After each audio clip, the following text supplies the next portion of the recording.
Wedding Blessing and Mission of Peace and Unity. The Book of True Life. Teachings of the Lord. Thus says the Lord. On this day, a young man and a maiden stand before me to ask me that their union will be blessed and confirmed by my love. And I receive you, my children, not only in this hour, for you have always been with me, and I with you. You come to celebrate your union, but I am telling you, you have long been united by fate. But it is still necessary that people celebrate an act which testifies to the companionship and marriage of the two, so that they are acknowledged and respected spiritually and humanly. You are not attending a ceremony. You come to receive a charis and advice from the Father and the teaching from the Master. You are two souls, two hearts that unite, to form a single being and a single will. You have been far apart from one another in different worlds and have now come to Earth, first the one and then the other. And in that process, you have been tested in your love and patience, and you remain faithful to me. You have kept your promises by overcoming all obstacles with your love and faith. You are in the presence of the Lord, who ornates and encourages your soul, so that with this difficult task that I reveal to you, you will fulfill the most noble thing I have given to mankind within their human nature.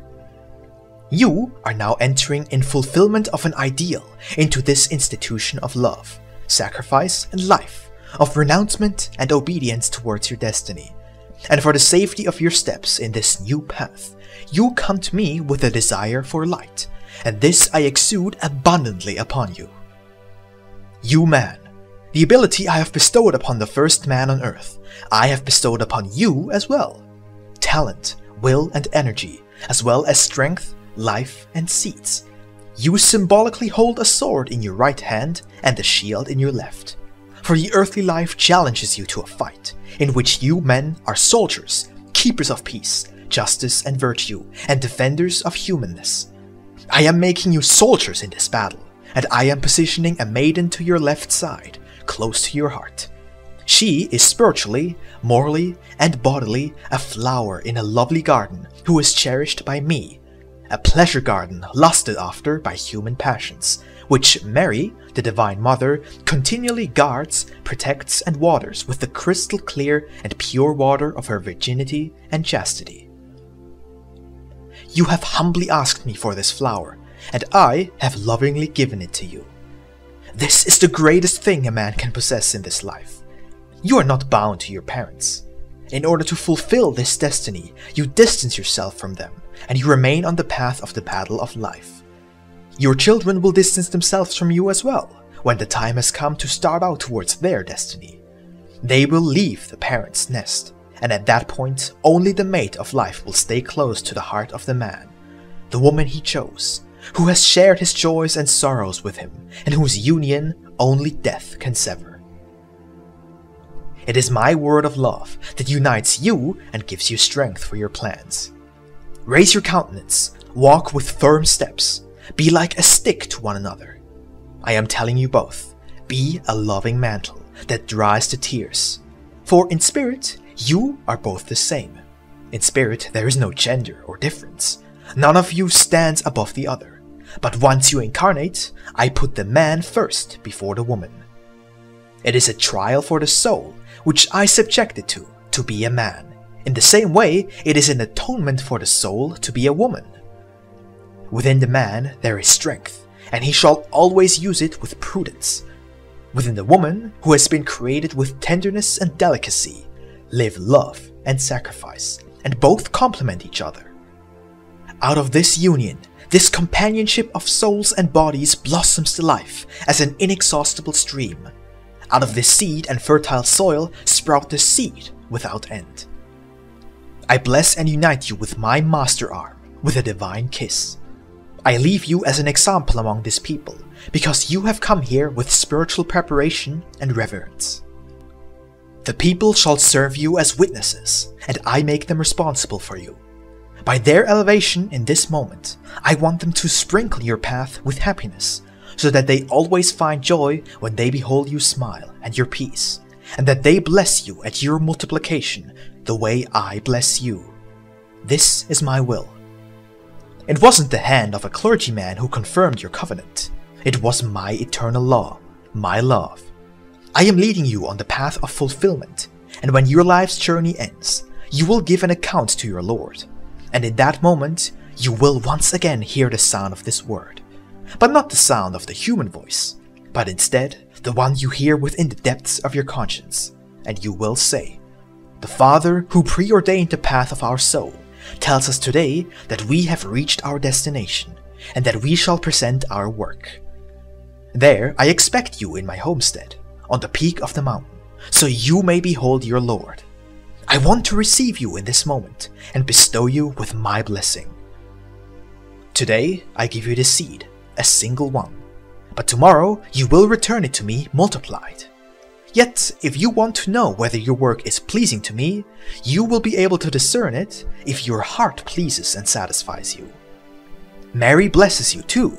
She gives you warmth and bliss, and she prompts you to walk step by step upon the path of virtue, always with the virtue and patience which she gave you an example for. I bless and unite you. People, these are my last teachings through human impartation. How will we celebrate this act of marriage in the future, you ask me, beloved disciples, and I am answering you. Do it in the bosom of your community. Unite yourself before those who have prepared themselves as apostles of this teaching. But not they will unite you, for this task I have not bestowed upon any man. I am the Lord of your destiny. Prepare yourselves physically and spiritually to enter into fellowship with me. Then your covenant of life will remain written inextinguishable in the eternal book. If you want to read out my teachings during this solemn moment, in which two beings unite to become one upon the path of love, self-denial, and sacrifice, those teachings that speak of these things, you may do so. Then will your hearts become encouraged in their intention by my word, and your steps will become safe. I want you to live in this simplicity, and I call those happy who celebrate their wedding with satisfaction and joy, for they will receive graces and blessings on their path through life. Your fellow men from different religious communities will come, and while some will understand the veracity of this spiritual act, others will be outraged about it. But you will prove with your virtuous works that you have been blessed by me, and your union cannot be severed.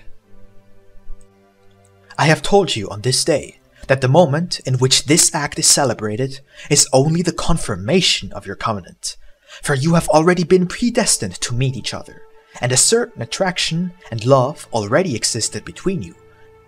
I allow it and assign you to fulfill this act in the presence of your relatives, friends, and parents, so that your marriage is acknowledged and respected. The elevation and intuition of man is still not big enough to recognize that two people are united in my name in a holy covenant, even without having been united by a marriage registrar or a clergyman. But that time will come, and then neither the man nor the woman will have any doubts once they meet. They will recognize the hour I have determined, and they will know how to prepare themselves to seal their marriage covenant with confidence and safety, and the society will not condemn them because they weren't confirmed by a clergyman before an altar. That time will come. But now, while the world is developing upwards spiritually, act the way I have taught you on this day.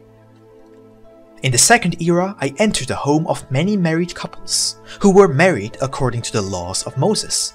And do you know in what condition I found many of them? Fighting, destroying the seed of peace, love, and trust. I beheld enmity and discord in the hearts, at their tables and in their bedrooms. I entered the houses of many whose marriage had not been confirmed by the law, and yet they loved and lived, as the larks do in their nests, and how they caressed and protected their little sweetheart. How many are living under the same roof and yet do not love each other, and since they do not love one another, they are also not united, but spiritually separated. But they don't make their divisiveness public out of fear of a divine punishment, or they fear human laws or the judgment of society. But this is not a marriage. With these people exists no companionship nor truthfulness. Nevertheless, they perform their false togetherness. They visit families and churches, they go for a walk, and the world doesn't condemn them, because they know how to keep their lacking love a secret. On the other hand, how many who love each other have to hide themselves and keep their true unity a secret, and they must endure the lack of understanding and injustice. Man has not developed high enough to see through and to properly assess the life of his neighbor. Those people who hold the spiritual and worldly laws in their hands do not apply the true justice to look at such cases.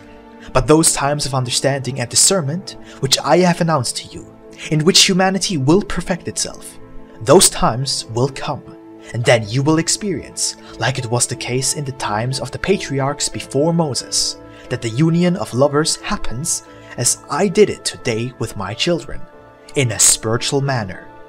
You will do it that way too in the times to come, in the presence of the parents of those who unite themselves, of friends and relatives, in the highest spirituality, fraternity, and joy. Once men of peace and goodwill are abounding on earth, you will see my divine institutions prosper, and my laws will make your lives more beautiful. The times of peace, harmony, and welfare will return without the decrease of your civilization and science. Rather, I am telling you, when man has discovered many things and has wrested many secrets from nature, despite all his missing work on himself on account of his lack of elevation, love, and mercy, how much more will he then achieve when he elevates himself to me, asking me to reveal secrets to him and illuminate his being, to do great and charitable works? I will allow man to transform this world into a realm of light, salvation, and welfare for all my children, because I want you to possess my wisdom and peace. I wrap you in light of my universal ray that descends and enters into your heart and establishes his home, his temple there, wherein I receive the sacrifices and tribute from those who love me, and I hear your voice, which is both a plea and obedience towards my will. Despite the misfortunes you live through, you show yourself strong on account of your elevation, and you feel happy to be my disciples. You are involved in a great spiritual and earthly battle. Use the time I have granted you and expect in this battle to reap the fruit at the appointed time. Your work on earth will give its fruit day by day, and once you enter into your rest, your spiritual works will come into full bloom, when you have reached the end of your mission in fulfillment of my laws. A constant prayer for the peace and relief of other nations pours out of your soul, nations which suffer so much more than you do.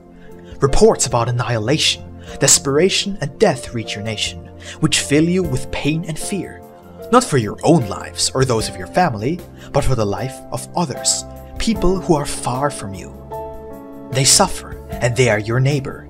I feel compassion when I hear your pleas, and when I deliver your messages of peace and mercy to these nations. Beloved disciples, you live in the heart of this continent. I enjoyed to send your Israelite souls to this rich and fruitful land with its radiant sun, with a glowing sky, green mountains and valleys, beautiful and water-rich rivers, and gorgeous flowers, with everything that refreshes and embellishes your earthly life. But within this glory and beauty, the relentless war threatens the environment. Screams of pain, lamentations, blasphemy, and insults reach you, but I don't see any mood of war in your midst. You have not taken up any arms to defend yourself or to attack others. In this nation, I only behold submission towards justice and reluctance against human wickedness. Yet I demand something more of you. I want to see your trust in me and your spiritual preparation, in order for you to support your fellow brothers and sisters in their trials and sufferings. Today, as in the times past, humanity lives entangled in wars. They didn't want to care for the seeds of peace, but this seed will always, like the manna in the wilderness, fall down into the heart of those people hungering for peace. I have sent beings of great elevation into the bosom of families, angels, who from childhood on have the task to bend the hearts of people from different races and creeds and make them loving. But what did humanity do with those emissaries? She doubted their message and subsequently persecuted and killed them. I saw humanity waging murderous wars already in the first era, in old Phoenicia and Syria with the Romans and Greeks. There was no respect, no love, and no justice, not amongst themselves and neither from one nation to another. Never did the strong raise up the weak, and neither did the mighty stretch out their hand to the needy. The one putting the light of civilization on display didn't bring it with love and with true idealism to the nations that lived in darkness. His conquests always took place with violence, through hostility, lust for power, or injustice.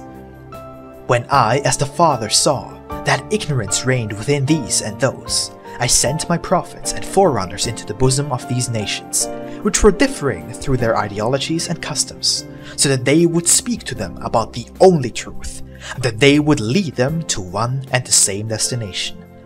They spoke and prepared the spirit of the people for my coming, in that era which you call today the second era. And when the time for my arrival had come, I confirmed the words of those faithful prophets, and everything came to pass the way it was foretold. My teaching wasn't meant for the Jewish people, even though it was the one that was spiritually prepared and purified through great trials in the earlier times, to receive the Messiah in its bosom. But the testament I entrusted to them was meant for all people of all races. Among that nation appeared apostles, martyrs, and a great number of men and women that led an exemplary life, and who knew how to properly sow the seeds of love. Yet also in other homelands and countries far away from Judea, my word began to blossom, which had been delivered by my first disciples. But it was necessary that in this new world, which was populated by people who passionately loved and sought me, in order to offer their gifts and sacrifices to me, the light would rise, and my messages of love, my teaching would arrive, which demands of you only to love one another in me. I accepted the incomplete worship of those beings that loved me, because it was offered in ignorance. Later on, when the distance between the two continents was overcome, and the seed was brought here, to be sown in this new world into the loving hearts of its inhabitants, how much injustice and violence was exerted by those who called themselves my disciples, over these people with a simple heart and an elevated soul. Their pure and sincere ritual acts and customs only obtained the censorship and relentlessness of those who thought of themselves as superior, and yet displayed signs of greatest backwardness. Only slowly did these people accept my inheritance through the faithful disciples and understood its divine purity and origin. Today I see you threatened once again, surrounded by powerful nations that desire your inheritance and unsettle your soul. You have not yet reached the pinnacle of your splendor, but you will yet shine spiritually and earthly. I warn you, so you may not fall into lethargy, that you should pray and protect your inheritance. I have come to you in this time, and bestow upon you once again my legacy of love. My seed does not vanish. It may be whipped by strong storms, but when its ears are torn off by the elements, the grains fall into the earth and germinate anew, to propagate itself indefinitely. You will be a light in this world. Your nation will be a torch before the other nations, as long as you love the peace and the good in all its forms. There are already some among you who will become apostles of peace. I have prepared their soul, so that this light may bloom in their words and instructions. Then all of you who work spiritually, together with your governors who labor for the well-being of this nation, will successfully spread your benefactions among those who thirst for peace, truth, and justice. The light traveled symbolically from the east to the west, but now will this message I brought to you travel from the west to the east, and both will meld together into one, just like the knowledge of truth and the civilizations and the races. Once you have united yourselves, you will recognize that the light hasn't come from the people to the other people, but actually from the divine spirit to his children. Today, many reject me, deny me, and try to create new paths. But the straight and narrow path of the law is everywhere where human beings exist. For this law is in the heart, in the talent, and in the spirit of every man, one single path upon which you will get to me, which always prompts towards the good, towards mercy, and towards prudence. You will be crushed by great trials and will collapse under their weight, But when you love righteousness, you will rise up again, stronger than ever, and triumph, for only the good will persist throughout time. When you long for peace for a nation, it is not necessary to travel there. Make peace in your hearts or in your home. This will suffice to transfer harmony and unity upon the spirit of that nation. The good as well as the bad can be transferred over a long distance. That is why I have taught you to rush to the aid of those who need your help, and to do so with a prepared soul, be they near or far. But beware of sending thoughts that stir the war. Do not wish defeat upon one nation and victory upon another, for this will have its effect and cause revolutions. Above all, love and be lenient with all your fellow men. When the pain of the injured, who has suffered the relentlessness of war, shakes you, and you want to send them some peace and comfort, find a sick person next to you as a substitute for those who are absent, and bestow upon him compassion in my name. And then I will caress and heal many sick ones in those grief-stricken nations. Make sure that your home is a temple from which light shines forth to envelop those who surround you, and that beyond these borders other people sense a well-being and partake in your preparation. Soon you will commemorate the birth of the Messiah. The days draw near in which humanity recalls this event. The nations that still live in peace will celebrate it with joy.